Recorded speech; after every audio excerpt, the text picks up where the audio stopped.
বেপাত্তা, দিল্লিতে বেপাত্তা, কলকাতার নিউ টাউনে বেপাত্তা, যোধপুর পার্কে বেপাত্তা, বহু মানুষকে পাওয়া যাচ্ছে না। রিঙ্কু, টিঙ্কু, ছবি, মান্তু কোথায় গেল? শাঁখা সিঁদুর পরে একদম হিন্দু গৃহবধূ সেজে বাড়িতে ঘুরছিল, নেই। কলকাতার পার্শ্ববর্তী জায়গায় তো কিছু মানুষ জমি বিক্রি করে চলে যাচ্ছে, জলের দামে ফ্ল্যাট বিক্রি করে চলে যাচ্ছে, আতঙ্কিত। বুঝে গেছে যে কেন্দ্রের প্রধানমন্ত্রী তার নাম নরেন্দ্র মোদী আর স্বরাষ্ট্রমন্ত্রীর নাম অমিত শাহ। আর এবারে নির্বাচন কমিশন মানুষের অধিকারকে প্রতিষ্ঠিত করবে। নির্বাচন কমিশনের কারণে অন্তত পশ্চিমবঙ্গে আভ্যন্তরীণ নিরাপত্তা সেটা সুনিশ্চিত হবে। আজকে পশ্চিমবঙ্গকে একটা প্যাসেজ হিসেবে ব্যবহার করে সারা ভারতবর্ষের ডেমোগ্রাফি বদল হচ্ছে। সীমাঞ্চল, বনাঞ্চল, বিহার, ঝাড়খণ্ড, তাদের ডেমোগ্রাফি বদলেছে, আর পশ্চিমবঙ্গের তো বদলেছেই।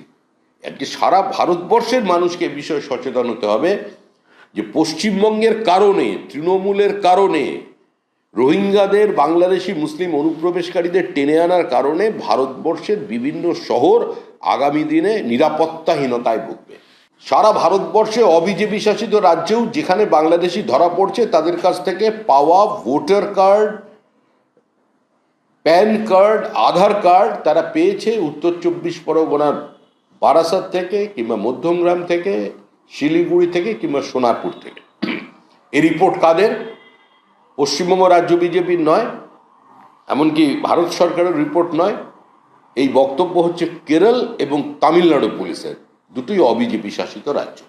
এই আত্মহত্যা যদি এনআরসির জন্য করে থাকে তার জন্য দায়ী তৃণমূল কংগ্রেস। এনআরসি কোথায় হচ্ছে? এসআইআর এর ঘটনায় আত্মহত্যা করছে, সে আত্মহত্যা করানো হচ্ছে না মৃতদের হাতে ফলস সুইসাইড নোট গুঁজে দেওয়া হচ্ছে, সেটা তো তদন্ত সাপেক্ষ। অবশ্য তদন্ত করে যে কিছু পাবেন, পুলিশের ওপরে তো কোনো ভরসা নেই, বা প্রকৃতভাবে সম্পত্তির কারণে খুন হচ্ছে সেটাও দেখা। কিন্তু যেটা তৃণমূল কংগ্রেসের তরফ থেকে বলা হচ্ছে যে আচ্ছা,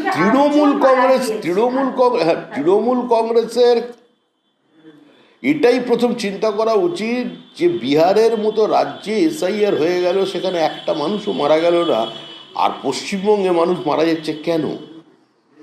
এখানে মানুষ ডেঙ্গিতে যখন মারা যায় তখন সেটা লেখা যায় না, ডাক্তারদের বারণ করা আছে। আর এখন যে কোনো হসপিটালে রোগী মারা গেলেই বলবেন এখন এই যে হার্ট অ্যাটাকের কারণ হচ্ছে, সেরিব্রালের অ্যাটাকের কারণ হচ্ছে এসআইআর। এখন ও হয়তো হসপিটাল সার্কুলারও চলে গেছে, বলা যায় না। নির্বাচন কমিশন একটি সাংবিধানিক সংস্থা। এই প্রক্রিয়া দীর্ঘদিন ধরে চলেছে, এই প্রক্রিয়া অতীতেও পশ্চিমবঙ্গে হয়েছে, ভবিষ্যতেও এই প্রক্রিয়া হবে। সৌগত রায়ও সে কথা বলে স্বাগত জানিয়েছিলেন।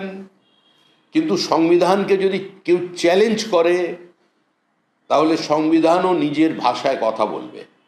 সংবিধান সর্বশক্তিমান, সুতরাং সংবিধান চ্যালেঞ্জড হয়ে গেলে কে কোন অবস্থায় থাকবেন ভবিষ্যতে সেটাও দেখার।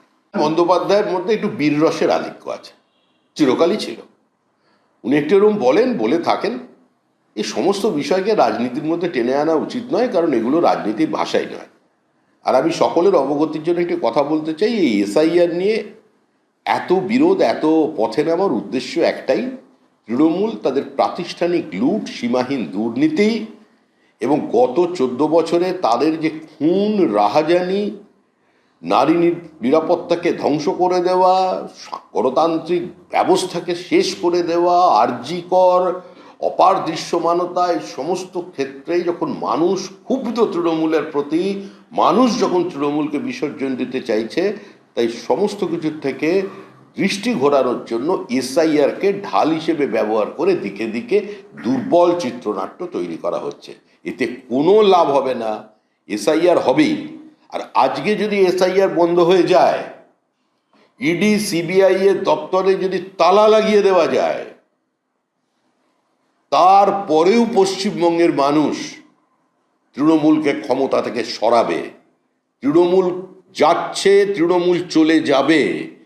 পৃথিবীর কোনো শক্তি নেই তৃণমূল কংগ্রেসকে চতুর্থবারের জন্য পশ্চিমবঙ্গের ক্ষমতায় ফিরিয়ে আনার। মুখ্যমন্ত্রীর জন্য সুপ্রিম কোর্টের দরজা খোলা আছে, আগেও তো গিয়েছিলেন। কলকাতার রাস্তায় হেঁটে যানজট তৈরি করে তো কোনো লাভ নেই। কিছু করতে হলে সুপ্রিম কোর্টকে বলতে হবে, নির্বাচন কমিশন ঠিক করবে তারা কি করবে। তবে আমার যতদূর মনে হচ্ছে এসআইআর হবেই, এবং পশ্চিমবঙ্গের মানুষও চাইছে এসআইআর হোক। এসআইআর যে হবে, এসআইআর দেখা যাচ্ছে একেবারে শুরুর দিন বিএলও যারা কাজ করছেন একেবারে গ্রাসরুট লেভেলে, তাদের বাধা দেওয়ার ঘটনা ঘটেছে। হাওড়া পুরসভায় পরিচয়পত্র দেখতে যাওয়া হয়েছে, পরিচয়পত্র না থাকায় বচসা এবং তাকে শেষমেশ তাড়িয়ে দেওয়া হয়েছে। এছাড়াও বিভিন্ন জায়গায় হচ্ছে, দুবরাজপুরে হচ্ছে, একাধিক জায়গায়। পশ্চিমবঙ্গে তো কোনোদিন কোনো প্রক্রিয়ায় নিরামিষ হয় না, সব জায়গায় একটি উত্তেজনা থাকে।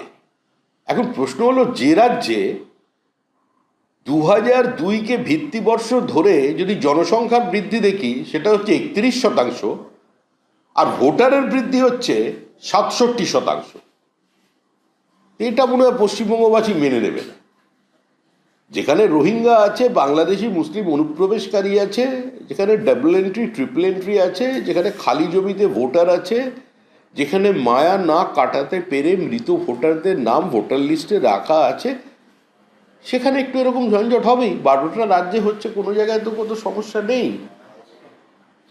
একটি রাজ্য যাচ্ছে সুপ্রিম কোর্টে, তো এখানে মানুষকে বিপদে ফেলার দরকার কি আছে? রাজনৈতিকভাবে যেহেতু 26-এর ভোট আছে, সেটা আপনাদের জন্য আমি এসআইআর ইস্যুতে নয়, বাট সার্বিকভাবে মানুষের কাছে তো একটা বার্তা যাচ্ছে যে তারা মানুষের পক্ষে আছে এবং বিজেপি মানুষের বিপক্ষে। এসআইআরটা কি মানুষের বিপক্ষে? যার যেটা পাবার অধিকার, সেই অধিকার কেউ কেড়ে নিতে পারে না। আর যার অধিকার নেই, যার অধিকার বৈধ নয়, তাকে সেই অধিকার কেউ দিতে পারে না। মমতা বন্দ্যোপাধ্যায় আর অভিষেক বন্দ্যোপাধ্যায় রাস্তায় নামুন আর আন্টার্কটিকায় পদযাত্রা করুন, জুহু বিচে হাঁটুন, তাদের কার কি এসে গেল? মানুষের এর উপর কোনো আস্থা নেই। মানুষ একটাই জিনিস জানে, তৃণমূলকে সরাতে হবে এবং তৃণমূলকে তারা সরিয়ে দেবে। এই লড়াই, মানুষের সঙ্গে তৃণমূলের লড়াই, আমরা নিমিত্ত মাত্র। এসআইআর একটা প্রক্রিয়া, যে প্রক্রিয়াকে সংগঠিত করছে, রূপায়িত করছে একটি সাংবিধানিক সংস্থা, সেটা চর্চার কোনো বিষয় হতে পারে না। আর সারা পশ্চিমবঙ্গে এসআইআর নিয়ে চর্চা চলছে, অন্যান্য প্রদেশে তো এসআইআর নিয়ে এত কথাবার্তা কেউ বলছেন। 12টি রাজ্যে এসআইআর হচ্ছে একসঙ্গে। দেখুন, আমাদের যেটা অভিযোগ জানান সেটা আমরা নির্বাচন কমিশনকে জানিয়ে এসেছি। পরিচালনার দায়িত্ব নির্বাচন কমিশনের, বিএলএদের ভয়মুক্ত করবার দায়িত্ব নির্বাচন কমিশনের, পুরো প্রসেসকে শান্তিপূর্ণ রাখার দায়িত্ব নির্বাচন কমিশনের। যেভাবে আইএস অফিসারের পরিবর্তে লোয়ার ব্যুরোক্রেসি থেকে লোক নিয়ে এসে বসিয়ে দেওয়া হচ্ছে, সেটাও দেখার দায়িত্ব নির্বাচন কমিশনের। যা করবে নির্বাচন কমিশনার করবে। আমরা বিরোধী দল হিসেবে এসআইআরে সহযোগিতা করছি, সব দলই করছে। বিহারে তো শেষ পর্যন্ত কোনো অভিযোগ পাওয়া যায়নি। আর মুখ্যমন্ত্রী তখন বিহারে প্রচারে থাকার কথা ছিল, উনি এখানকার এসআইআর নিয়ে এত ব্যস্ত।